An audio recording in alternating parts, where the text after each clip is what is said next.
welcome. It is book club day at Homeschool Moms Unfiltered. Who loves a good book club? Book clubs. That's how we met. Yeah, I we met through know, I book club. know. Amanda and I are book club friends. Although I feel we haven't shared the story yet, Amanda. My youngest child requires that I refer to Amanda as a loose acquaintance because she recommended a nature documentary on Netflix, and I have a neurodivergent 12-year-old who's an empath, and I went through, does it have this? Does it have that? Does it have this? Because nature documentaries are usually a no-go with him. And Amanda said, no. She gave me a heads up. This is going to happen. This is going to happen. That's like the worst of it. Okay. I watched the first episode just to triple check, make sure things were good. All good. It was Penguin Town on Netflix. If you haven't seen it, I'd highly recommend it. I am going to give a spoiler though, real quick. It's really good. But they give all the penguin couples names during the nesting season, and there's Mr. and Mrs. Bougainvillea who live under a bougainvillea bush. And when Amanda was giving me the worst of the worst digest so that I could prepare my child and determine if it was a good fit, what happened, Amanda? Tell me what happened. Well, I may have left out the demise of Mrs. Bougainvillea. I knew that Mr. Bougainvillea was a great dad. I just forgot why he had to really step up and be such a great dad. Yeah. And she didn't come back from her hunting session for the day when she went out to go get sardines for her chicks. And I kept thinking, oh, she's going to come back. She's just delayed, because Amanda didn't tell me that she wouldn't come back. Next day, still not back, still not back. I'm like, things are not looking good here. So finally I Googled it because I was like, oh, this is going south real fast. So sure enough, yeah, but she doesn't come back. Spoiler alert. So yeah, my 12-year-old to this day is like, whenever he sees Amanda's picture on the screen or something when we're doing podcast work, he goes, oh, Amanda. It's totally a joke. It's totally a joke, but he's never going to let her live it down. So... But yeah, so That's Amanda fine. and I are loose acquaintances from book club. We met in a Homeschool Moms book club, and we've never read this book before, which is our first book club selection. We are reading Teach Your Own. What do you think, Amanda, is the power of a book club? I like book club. First off, it holds me accountable to actually read whatever book I thought I wanted to read, but is actually just sitting on my shelf. But second off, for me, it's just like with reading anything else. I think it's so easy to miss things or to not think of, oh, yeah, that could apply this way, or I didn't actually think of that. And in book club, you get to hear everyone else's perspectives as well as just read the book. And so I just feel like you get so much more out of it. Mm-hmm. I totally agree. So if somebody's listening to this episode now, we're 3.5 minutes in, and they're thinking, I'm never going to read this book. I'm just going to skip to the next episode. Should they skip to the next episode? I mean, look, if you don't have the time and you want to skip to the next episode, I'm not going to judge. But this is a great opportunity for you to hear kind of like the Cliff Notes version, the highlights of this book that's pretty well known. And, maybe you'll decide you want to know more about it, or maybe you'll just be able to be like, oh yeah, I know that John Holt book. Let me tell you about some of the things and you never had to actually read it, and you just actually sound like you did. This is your opportunity. We'll never tell. We've got you covered. Nope. Yep. So on our social media channels, you can find the chapter breakdown. If you do decide you want to read along with us, you absolutely can. In today's session, we're going to be discussing the introduction materials and chapters 1 to 3. If you want to read along, you can. It's pinned on our stories on Instagram, and it's on Facebook. It's pinned on Facebook. So you could always find whatever the current book is and the chapter breakdown there if you want to read along. But otherwise, just come and listen to us chat about books for a few minutes and give you the high level overviews and the aha moments, and then you can go on with your life. Yes, absolutely. Not bad. So before we jump into introduction and chapters 1 through 3 for today, I would love to just say this book, Teach Your Own, was originally written by John Holt, who many consider to be one of the pioneers of homeschool education, discussion, etc. John Holt has since passed away. It was written originally in 1981. It has been revised by Pat Farenga, who's another kind of founder in the homeschool world. And so some parts are current, and you'll notice There's discussion about the pandemic and quarantine and things like that in there. So those are the Pat Farenga parts. And then some parts are direct quotes from the original book written by John Holt in 1981. As a result, we have grown a little bit as a society since 1981, and there are certain words that we don't use anymore, and so you will find some outdated language. It's not a ton. It's not all over the book where you're nauseous by the time you're done reading it. There's just one or two words here. For example, I came across one passage that referred to a little person in a way that we would not refer to a little person in 2024, or that we shouldn't be anyway. But in 1981, that language was different and not as universal. So just be prepared for that as you enter into the book. We are translating it into a more polite text when we come across those in our own minds when we're reading. Yes, for sure. Yeah, part of the trouble of reading an outdated book or an old book. Right. It happens. Go ahead. Okay, Were so you going to say something? I felt the deep breath. Go for it. Yeah. I'm going to just dive in. We did not say that we were going to read the foreword as part of book club, but I read the foreword because I started there and didn't fully realize that it wasn't the introduction. So in any event, there was there's kind of a common theme throughout the foreword. They talk a lot about learning loss. And as you referenced, they're drawing some parallels, and they mention the pandemic, and they're talking a lot about the pandemic and homeschooling and all of these kinds of things. And the foreword specifically talks about learning loss and the pandemic learning loss, and saying that they're the same, and that actually one argument is that learning loss isn't a thing, I completely disagree with that, and the research is pretty strong there. There is such a thing as learning loss. It is a real thing. The summer slide is real. But also then it goes on to say, and but if there is learning loss, it's the same as what we saw in the pandemic, and it's in poor communities. And that's also not accurate. It was during the pandemic, but learning loss, it varies in the real world, and it's not just in socioeconomically disadvantaged communities. It's not that black and white. There is more learning loss in math, and specifically math computation, right? It's pretty easy to understand why kids would forget to do certain math things when they haven't had to do it for 3 months. And their, problem solving skills and critical thinking have improved over that time because they're older and their brains have matured more, and they were also doing more critical thinking and problem solving over the summer. So these things, that little bit in the forward really got to me, because I'm like, I really disagree with this, and I don't understand why. Now, when I went and did my own research to make sure that, like, okay, the research actually really supports where I'm coming from on this, right?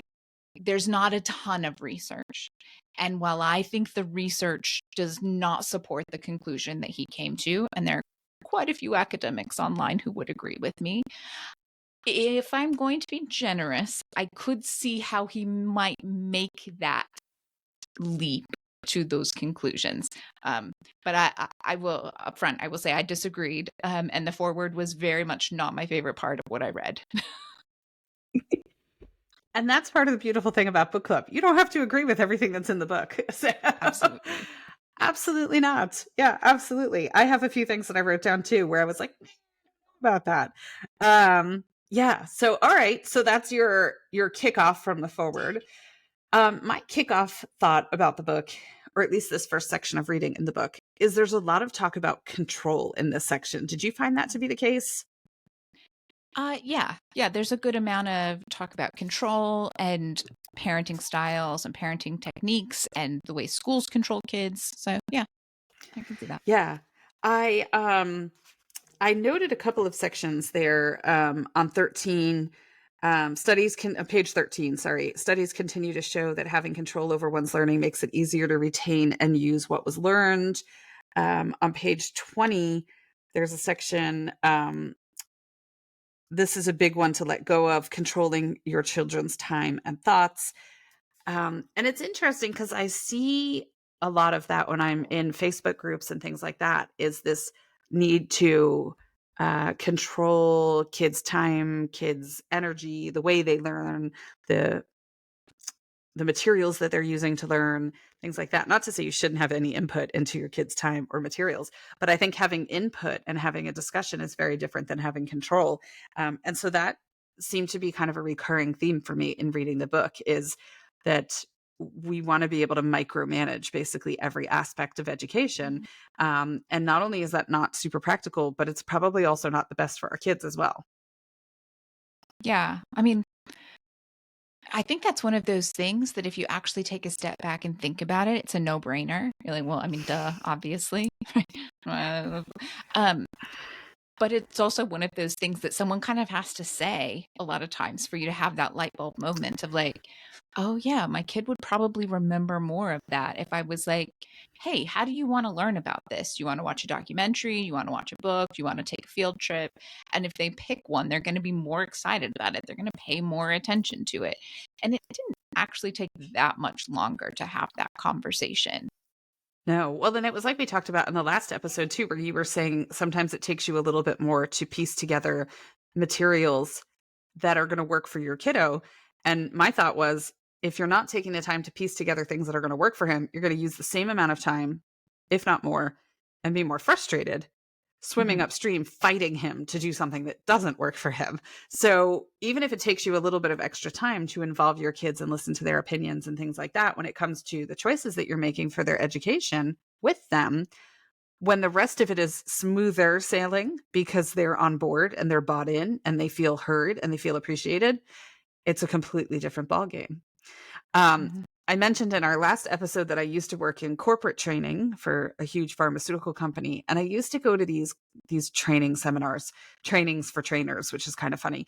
And they would talk about the principles of adult education, and one of them that they felt was super duper novel was that adults need to know the bigger picture of where their work fits in and why it's important. And they thought that was unique to adults, and so that people we should know that if we were going to be working with adults. And I'm like, what kids have you met that don't also feel the same way, right? And why do kids not deserve that? Why is that reserved for adults?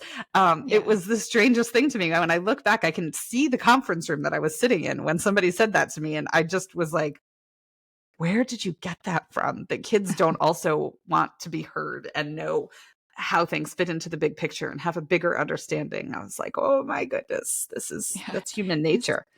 right? Is that not part of the human condition in general? Like, thank you. Right? Yeah. Yeah.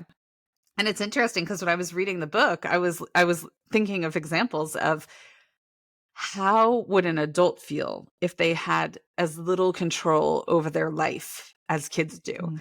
And sometimes then kids get blamed for being irrational or temperamental or melting down and this and that. It's like some of them have absolutely no control, and they are human beings. So Mhm. they feel frustrated by that, and they don't necessarily know how to express it, or they are expressing it and it's not being heard. And so this control piece really kept coming back for me again and again throughout the reading. Yeah, I will admit I didn't pick it up as such an overarching theme, but I definitely have that in my notes for a little later on. Right, there was the talk about the tantrums and the same kind of thing. Right, I was thinking um, the book is advocating for a different parenting style, and I was like, well, I hadn't read the book yet, but we definitely did that, right? Where I'm really big on, you know, talking through it instead of dictating, providing options. And I was, my kid didn't have too many tantrums, but I think that in large part that was because there were a lot more options. And like, do you want this or that? Would you prefer this or that?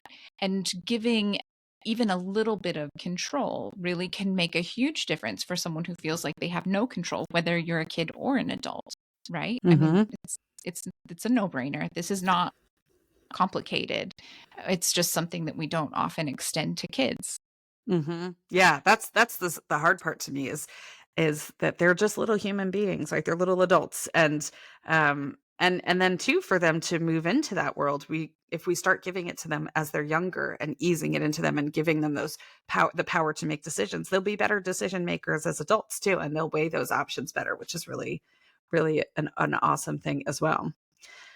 Yeah. The other thing that I noted, Amanda, is on page, oh my goodness. So the Roman numerals. Now here's an example of when you are forced to take something that you didn't want to take, and therefore you learn nothing and retain nothing. Because I took years of Latin in school, and these Roman numerals were kicking my behind when I was making my notes. And I took a lot of Latin, hated every single solitary minute of it. So it was terrible at it. I'm quite thankful to Michael Clay Thompson, because that's what we're using for ELA, and there's a lot of Roman numerals in the level that we're doing right now. So I was like, oh man, okay, I got this. I know it took me a second here, right? So, okay, introduction, page 29 in Roman numeral speak. There's this thought process. It says the great majority of boring, regimented schools were doing exactly what they had always done and what most people wanted them to do. Teach children about reality. Teach them that life is no picnic. Teach them to shut up and do what you're told. And then a little further down the page, it says they want their children, when their time comes, to be able and willing to hold down full-time, painful jobs of their own. The best way to get them ready to do this is to make school as much like a full-time, painful job as possible. So I was curious, we do homeschool quite differently. Your thoughts on that? And yeah, let's just start there. Your thoughts, and then we'll go from there. Yeah, well, what I think is most interesting is I flagged the second half of that passage in my notes to talk about today as well, for a slightly different reason. The story about the painful job is specifically from a small town farmer in Iowa. And that's where I grew up. We had a family farm. We had a century farm. We didn't live on it. We lived in the small town that was next to it. And I very much see this mentality, right? And it's still prevalent in a lot of people, right? The book goes on to say you can do other work, but if it's not painful work, it's not really considered work. It's a job, but it's not work. And I mean, how sad that it has to be that hard. I'm not a big proponent. I will say I'm not a big proponent of the whole theory of, do what you love. If you do what you love, you never work a day in your life. Like, okay, to me, if you have to earn a paycheck to doing what you love, it's pretty quickly going to become what I don't love, right? Like there's the way it's tied together. Like I'm not a huge believer in that whole school of thought. And I know it's a very popular one right now, especially these days. But at the same time, it doesn't have to be painful. It doesn't have to be dreadful and soul crushing, and schooling shouldn't have to be dreadful and soul crushing so that when you get out of school, your job is going to be painful and dreadful and soul crushing and you're ready for it, right? Yeah. I mean, for the record, that was the academic homeschooler that said that, not the loosey-goosey girl. Okay. Right? Because I would have said that. But for you to say it, it's like, okay, you got to listen, right? Even Amanda's saying it, and they're very structured schoolers. Yeah, it doesn't have to be. I had a conversation that I will never forget. My oldest was still in public school. We were getting ready to pull him. He was 8 years old. And I was standing in a parking lot and having a conversation with a very good friend of mine who I worked with for many years. And I spent 10 years working in corporate America. And the number of times that I cried under my desk, cried in the bathroom, and tried to hatch an escape plan from this company that I was reliant upon for health insurance was no small thing, right? I mean, I've cried under my desk more times than I can tell you. And so I'm standing there having this conversation with this person that I worked with, and her rebuttal to homeschooling was, well, how will he get a job someday? And I thought, okay, we have cried together under my desk.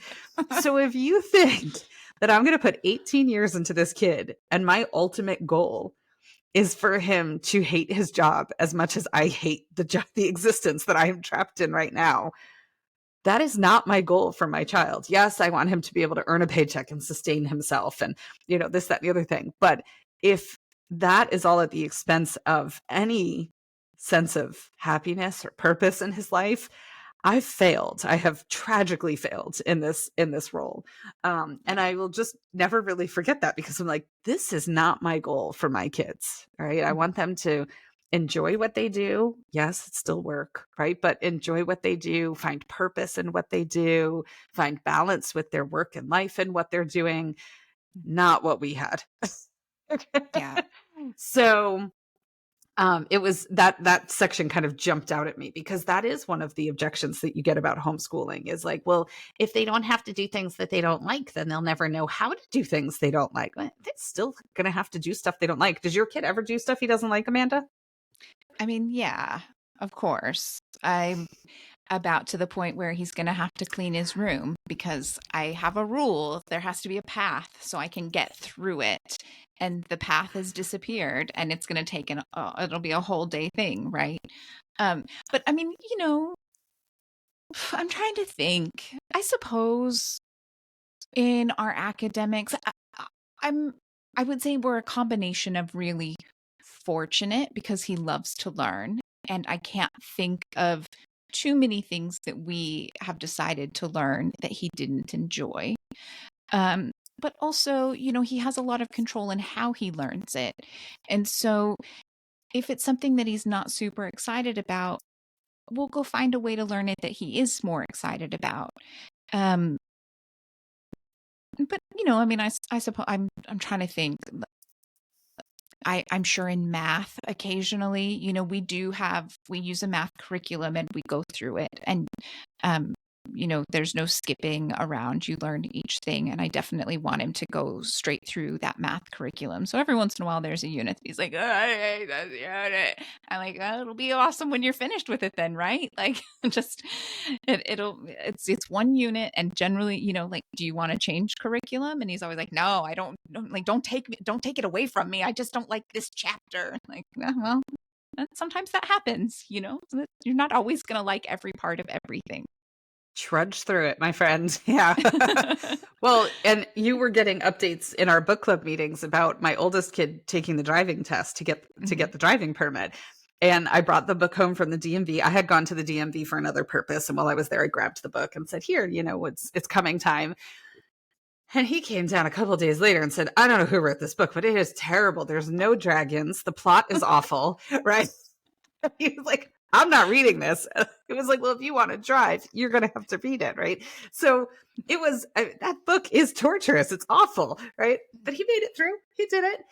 So yeah, they'll still end up doing things that they don't like. I mean, I have kids who willingly do chores. They don't love to do their chores. They're not like a Disney princess singing songs with forest animals while they're doing their chores, but they do them without complaint because it's kind of the culture of our household. But they don't love taking the trash out when it's leaking and it smells. They don't, I don't think anybody does love that.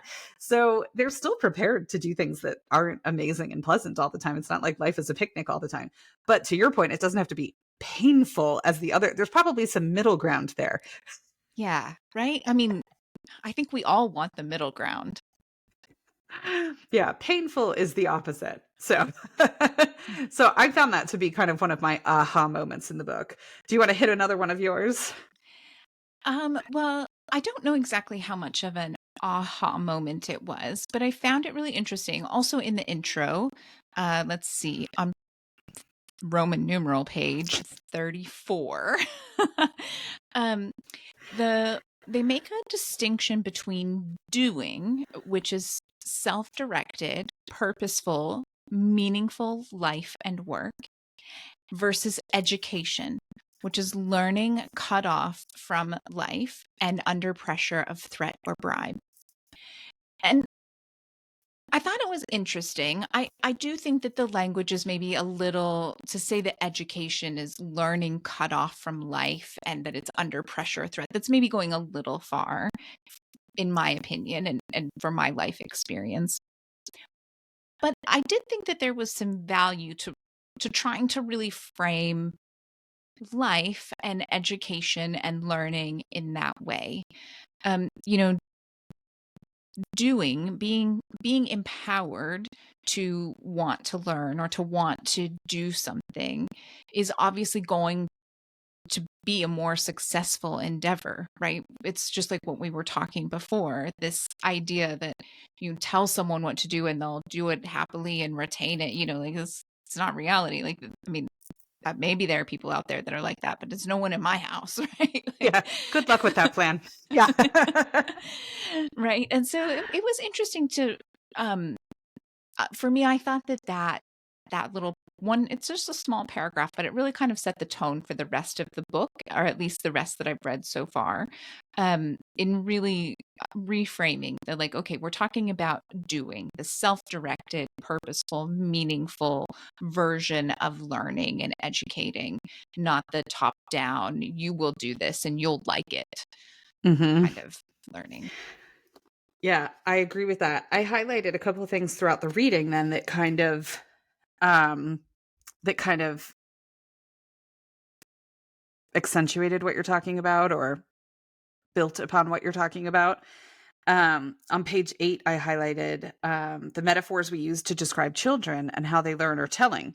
We describe children's minds as being blank slates. Have you heard that? Blank slates, right? Yeah. So common, that need to be written upon. We talk about them being empty vessels to be filled or lamps that need to be lit. Sponge is another one. I'm surprised sponge isn't here.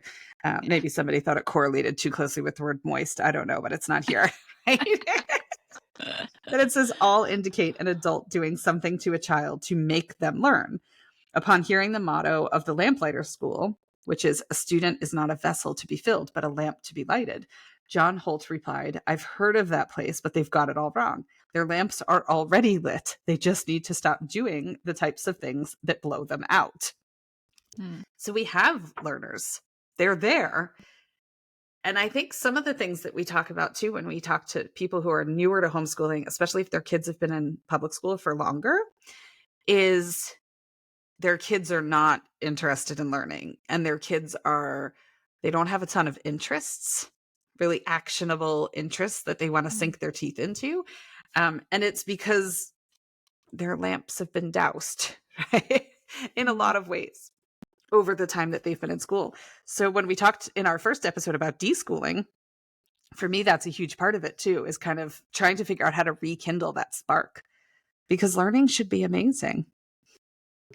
Yeah. I think it's so true. I was just talking with a homeschooling mom friend here not too long ago, and she was kind of saying like, oh, but you have it so easy because your kid just loves to learn and he's so happy and easygoing. And, like that's not how it is at our house. Like my kiddos, they just don't want to learn. It's a real struggle to get them to, leave the video games or turn off the TV and want to learn something.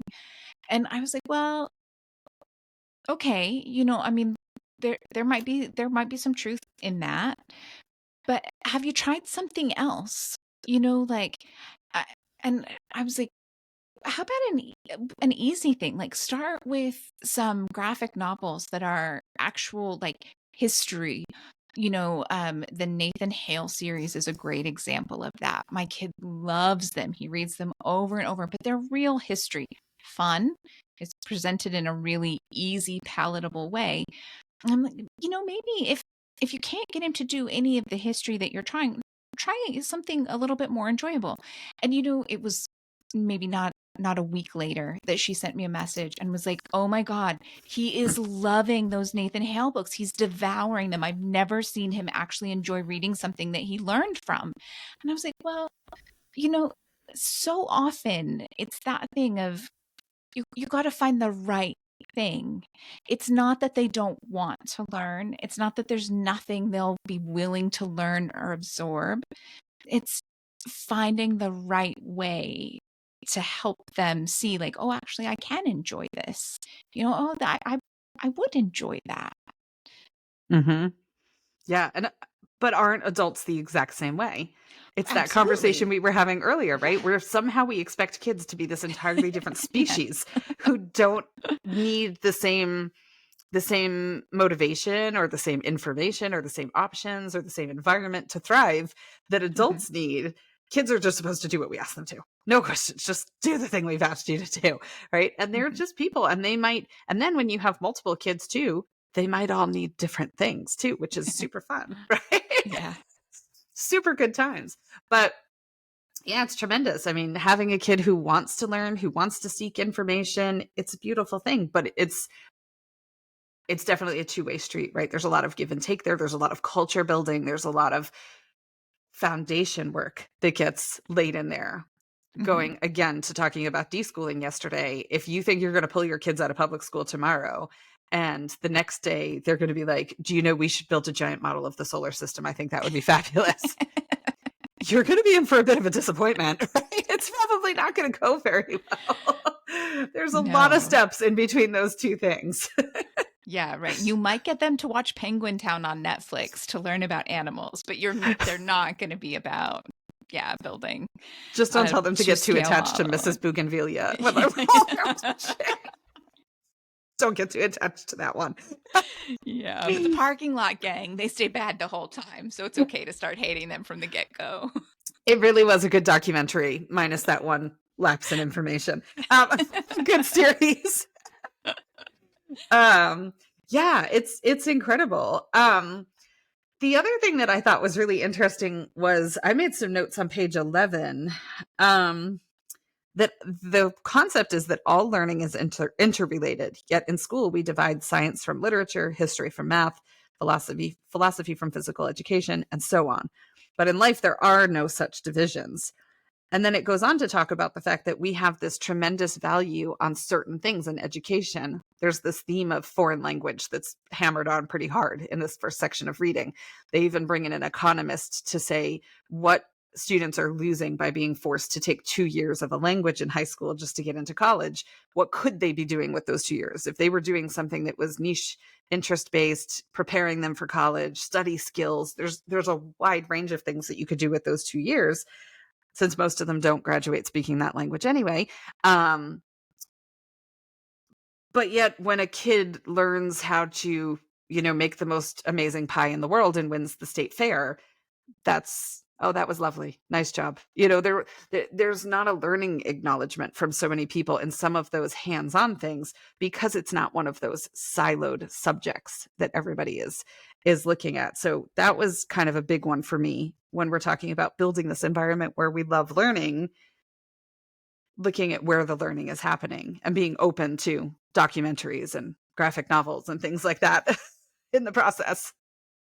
Yeah, and I will admit that we're not so good about this. I know, a lot of homeschoolers really enjoy unit studies, and the the appeal of the unit study, right, is that you're kind of doing all of the things together around a central theme or a central idea, and you're getting each of your things. And it does not work for me. It doesn't work particularly well for my kiddo. And so we don't implement that much. But I do still think that one of the benefits, even as a pretty academic homeschooler, is that we're at home and it's just us, and we can have a lot of conversations about how these things apply, right? So yeah, we might be learning in a silo. We might have world history and then science and then math. But when we read something, it's like, oh, like that, did you realize how that worked with that other thing that we were just talking about?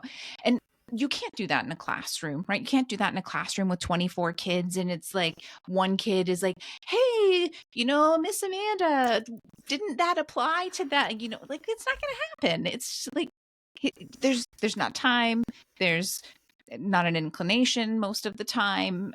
And so there's a lot of ways for that to apply. And it is one of those things that, you know, you get into college, it's all about interdisciplinary studies, and you get to work and it's all about, cross-functional teams. But yet somehow we think that shouldn't apply to kids when they're learning. Like it's not rocket science. It shouldn't be that hard, but apparently it needed to be in black and white to make sure that we stopped and thought about it. Mm-hmm. And if to what your point was, right, you're learning the subjects in silos, but then you're going the extra step and connecting the dots so that your kiddo has all those reference points. If your child has been in school for a really long period of time, you're not looped in on what's been going on through the day. So you've not had that opportunity. So they've been Mhm. learning these kind of standalone facts and information, but that connectivity has been missing because you haven't had the opportunity to do it up until now. And Mhm. so one of the things that's really interesting is um, my one of my kids is an artist, and there's a ton of math and science involved in what she does, a ton. And she'll talk to other people sometimes who have had very traditional education. They could probably kick her behind on the SAT, right? in math, as far as that's concerned, because math as a subject is probably not going to be a strong point for her, but she can apply the math like nobody's business. She can do the math. And then the funny thing is, the people who are good at taking the test sometimes struggle to do the math in real life and to apply it in real world. So it's almost like they're two completely different skill sets. And Mhm. you're able to bridge the two together, but not everybody's able to make that connection happen. Well, yeah. I mean, the book even says that in that kind of same area on pages like 8 and 9, it talks about how the direct top down instruction really limits out of the box thinking, right? And it stops the creativity in younger children. Whereas if you aren't teaching them, this is what you have to do and this is how you have to do it, it's a lot easier for them to continue to come up with creative ideas and solutions. It's the same, the application versus the ability to memorize and regurgitate a bunch of formulas or whatever it is versus actually applying it. Yeah. And and even if you are a truly academic homeschooler, there are curriculums out there that help with that, right? Like for us, we do a math curriculum that is all about knowing how to take what you're learning and apply it to puzzles and complicated things because I don't need or necessarily even want him to be able to do perfect calculations in his head or on paper that he could do with a calculator. He's forever going to have a calculator in his pocket. I don't need him to do that for me, but I want him to know how to take that and apply it to real world problems and real life situations or puzzles, how to puzzle out something. We were just talking, he's working on algebraic equations and things, and really he was super frustrated. And he was, I don't understand why I have to write it all down. And I was like, for these, you just have to go step by step. And you do each step and you get through it and you work through it. And then you'll be able to figure them out better. And he was like, yeah, but I don't have to do all the steps. I can problem solve it without having to do it. And he was showing me, he was getting the right answers with completely crazy problem solving I was like, okay, that's not it all what you're supposed to be doing. And I appreciate the fact that you were able to find the answers.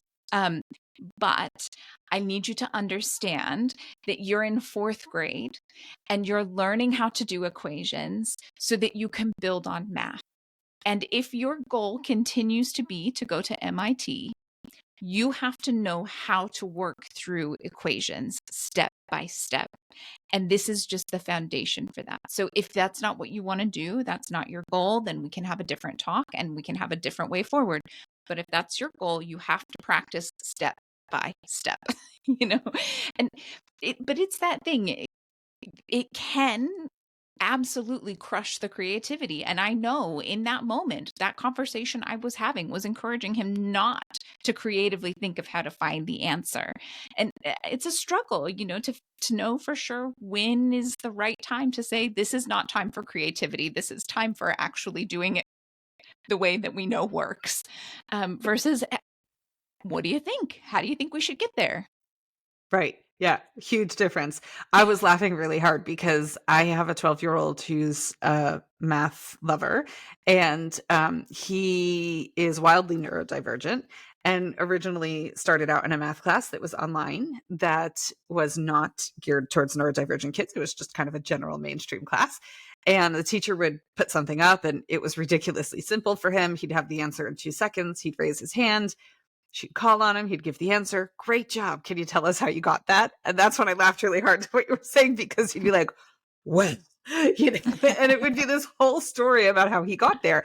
And the teacher would get really frustrated with him and be like, that's lovely, but that's not what we're doing here. And he's like, I got it right. And I got it first. So with all due respect, we're going to do this my way. And so it didn't go well. And the part of the problem was he lost his confidence in her, because he was like, you are not getting my thinking.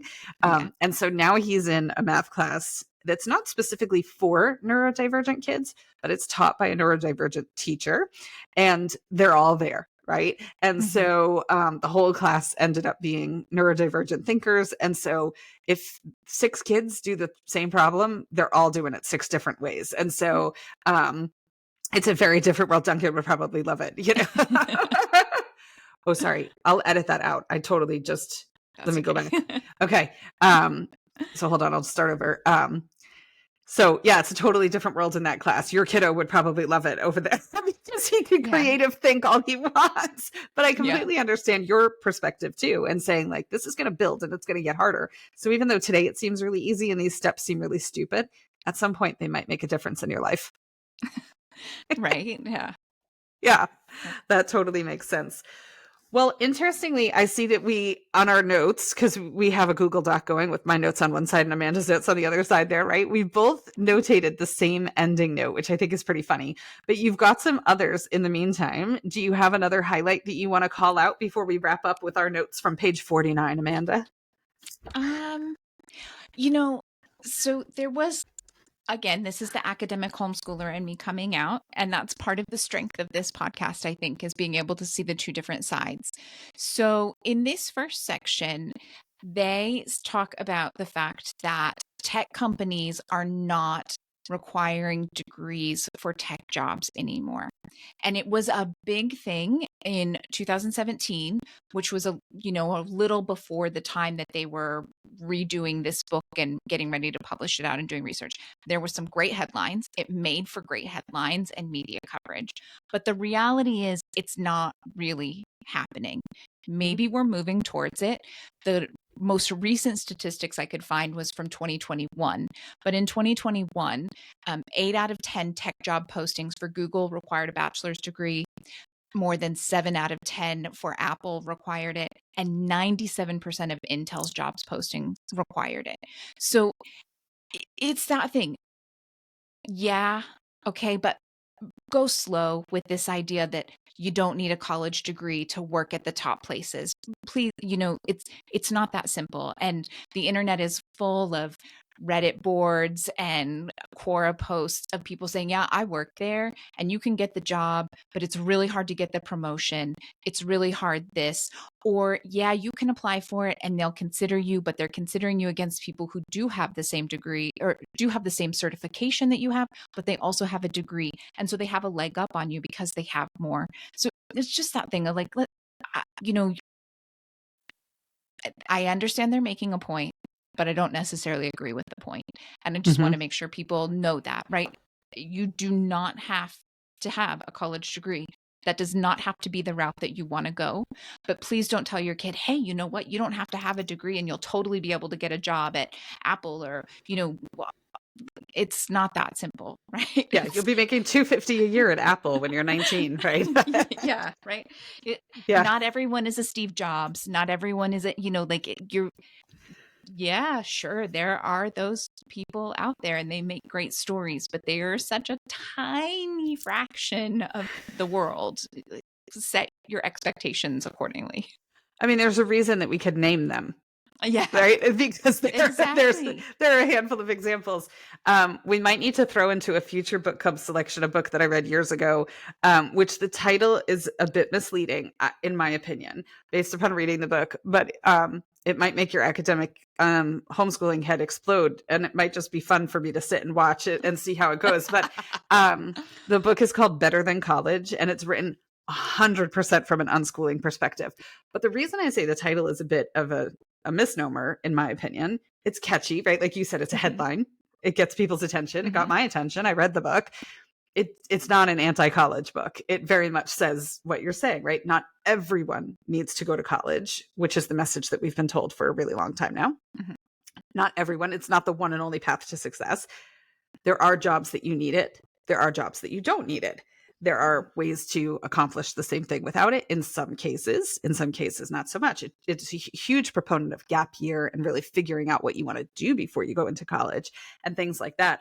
But yeah, I mean, there's definitely, our society is still very much programmed around college degrees. It doesn't mean that it has to be drudgery and that you have to end up with $1 million in debt to do it and things like that. But it's not something where we are at a point where we can say it doesn't matter and everyone is, given puzzles and evaluated on merit and it's all going to be amazing.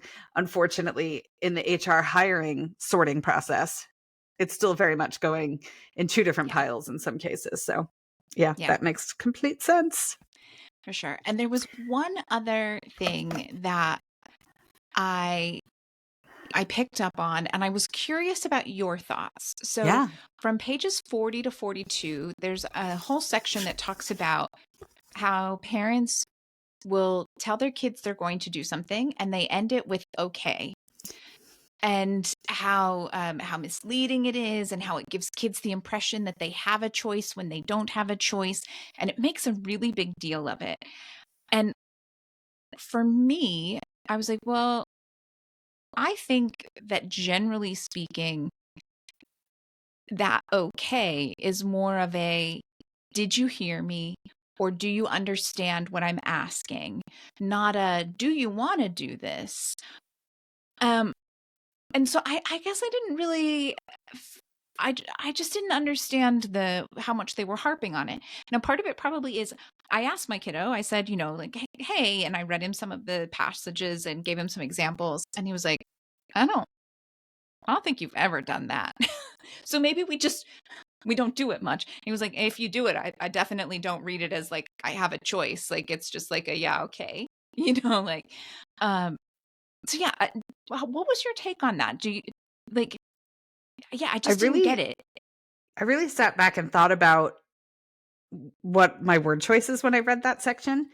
I realized that even now in today's world with my kids being older, because I think a lot of the examples that they gave in that section of reading, a lot of it was geared towards younger kids. Like, are you ready to leave? Or it's going to be time to leave the park in a few minutes. Okay. Or I need you to put on your shoes. Okay. And I'm very far removed from those days.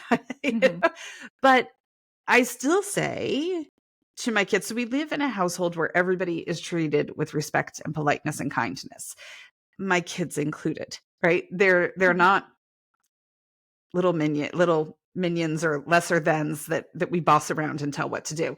So I'm going to ask them, can you please take out the trash? It's overflowing or it's full or whatever is the case. It's not really optional, and they know it's not optional. But at the same time, it also doesn't have to be done this second. They have the freedom and the option to say to me, oh, sure, I'm in the middle of something. Can I do it in 10 minutes? And they also then ask that question. Yeah, sure, no problem. I love it when they remember and I don't have to remind them, which sometimes I have to. We live in a pretty neurodivergent household, so that's A-okay. It's going to be the case. But I ask them, can you please empty the dishwasher? I feel like my kids make fun of me because when I talk to Alexa or when I I ask ChatGPT for something, I say please and thank you when I type stuff into ChatGPT, and my kids laugh at me. And I'm like, I feel rude. I know it's a robot, but I just feel rude not saying, can you please make this sound better? Or can you please give me a word that means this? So speak to my kids the same way, because I just feel like to say to them, I mean, what would the alternative be that I would say, take out the trash? If I'm not saying command them, I suppose. But maybe that is it. Maybe because we do, I may say, 5-minute warning. Okay. But it's okay for him to say, oh, I'm in the middle of this thing. Can I have 10? And so, maybe that's why it doesn't feel so weird in our house because it really is like an opening for buy-in instead of like a pretending like it's not a command when it is. Yeah. I And I don't know. think Yeah. the other thing too is I think because at least I can speak for our households, there's a level playing field of respect. And so they understand if I'm asking them for help, it's not because I just don't feel like doing it.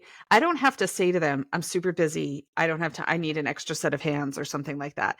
I never have to say that.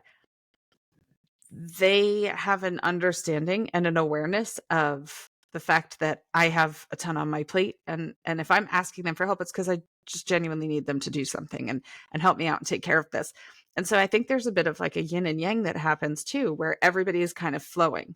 So my oldest kid wrapped up college finals about 2 weeks ago now, maybe.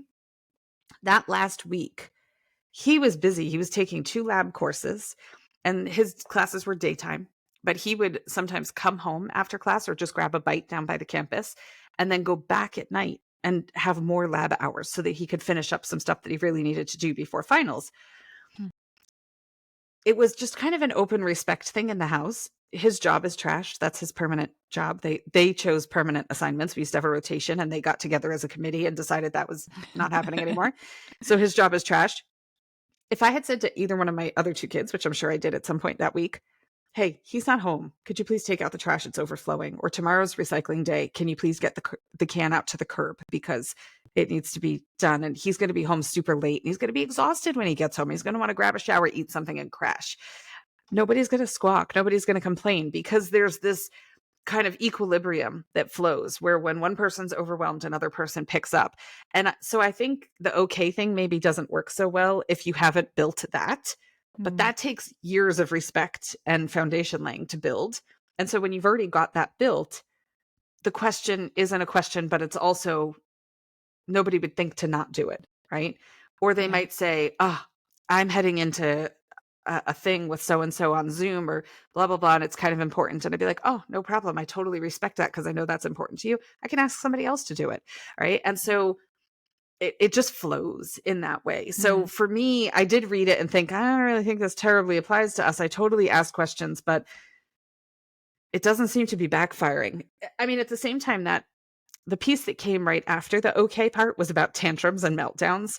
And I think if you don't have that part of it, then your okay part probably isn't that bad, right? Yeah. It's working for you if you don't have the reason why they're telling you not to say, okay. Yeah. That's probably true. So I don't know. That's how it works here. I can't say how it would work for everyone else. I mean, zip us a DM on social media or leave a comment on YouTube if you're watching and let us know your thoughts if the okay is working or not working. If you end up kind of in an uphill climb, then fighting kids to do things and all of that. But when we're talking about motivation for doing things and household culture, I noticed that we both made a note about page 49. About Yes. so for anybody who hasn't read the book, it's talking about this. They're comparing kids in the US or kids in traditional learning environments to kids in Bali. Have you been to Bali, Amanda? I feel like you probably have. I haven't yet. It's on my list. We might go this fall or winter. There you go. I'll put myself in your suitcase. We can podcast from there. Yes. So they talk about the fact that the Balinese do everything as well as they can. Their standard or their measurement for success is quite different than ours. And the author says very young children are like the Balinese. Just about everything they do as well as they can, except when tired or hungry. Oh, I get that. Or in the grip of passion, pain, or fear. They are moved to act almost entirely by curiosity, desire for mastery, and competence, and pride in work well done.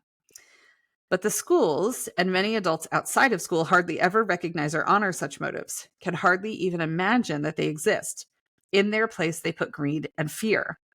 Then it goes on to talk about reinforcements that we use for school children, petty rewards and penalties, gold stars, M&Ms, grades, Dean's List. I started out in our last episode talking about Dean's List. I was super excited when that envelope came for my kiddo. In short, if we give children enough time, as free as possible from destructive outside pressures, the chances are good that they will once again find within themselves their reason for doing worthwhile things. So we both noted 49. How does that impact you, Amanda? You know, I'm torn on that one because I'm not big on reward charts and those kinds of things. We never did those. But I live in a house where gold stars or external validation is very important. It's not so much for me, but the other members of my family tend to need quite they thrive. I wouldn't say they need, but they thrive on external validation. And so I really wonder how much of it is nature versus nurture. Um, yeah, I'm not sold on the fact that it is all learned behavior and learned necessity. Mm-hmm. What was your takeaway on it? So it's interesting. We are not a family that typically thrives on the physical gold stars, certificates, medals, things like that. We've also moved a lot, which I've said. So we have a thing where if you haven't touched it since the last move, it can't come on the next move because it's a great way to purge when you're moving. Mm-hmm. And so I think through having that family culture of not being weighed down by things, if my kids get a trophy or a certificate or something, they're like, what the heck am I supposed to do with this? Right? Like, what am I going to put it on a shelf? Like, to them, that seems strange. Just, it's not in their nature. But there's plenty of people who do that and it works for them. So we're not huge in that world. On the flip side, me, the super loosey-goosey one, have told my kids that they should keep a binder of accomplishments. Because when you go to fill out college scholarships and college applications, they're going to ask you about your volunteer work. They're going to ask you about awards that you won. They're going to ask you about this, that, the other thing, right? Times that you've been, written up in the newspaper, whatever it is. So I don't know that it's super us to do that, but I feel like as that tether to the real world, there is that need sometimes to have those sorts of things. So I have a kid who's got a binder this thick with ribbons and awards and all kinds of stuff that she's won for art. And sure enough, she's applied for internships and scholarships and all that. And they ask for all that stuff on every application. So